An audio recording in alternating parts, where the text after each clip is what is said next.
Dilakukan pencarian selama 2 hari, 2 bocah yang hanyut di Sungai Ogan ditemukan dengan kondisi tidak bernyawa.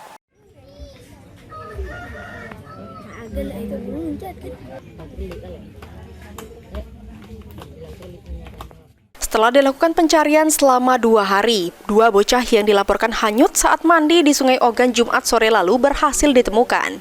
Kedua korban yakni Muhammad Dafa dan Raffi Sinarendra ditemukan dalam waktu yang berbeda, di mana korban pertama ditemukan yakni Dafa di Desa Sungai Rotan, Kecamatan Rantau Panjang, Ogan Ilir. Setelah itu, korban Raffi Sinarendra umur 7 tahun ditemukan di Desa Ibul Besar, Kecamatan Pemulutan, dan selanjutnya oleh tim SAR yang melakukan pencarian korban dibawa ke rumah duka di Desa Jagalano, Kecamatan Rantau Panjang, Kabupaten Ogan Ilir untuk dikebumikan. Atas kejadian ini, aparat pemerintah Desa Jagalano menghimbau para orang tua untuk mengawasi anak mereka agar peristiwa serupa tak terjadi lagi.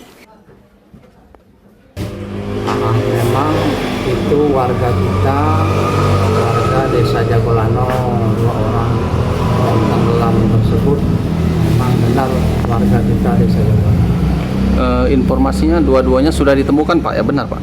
Benar, dua-duanya sudah ditemukan. Yang satu ditemukan di Sungai Rotan, yang satu di Pemulutan. Kedua. Tim Liputan, PAL TV.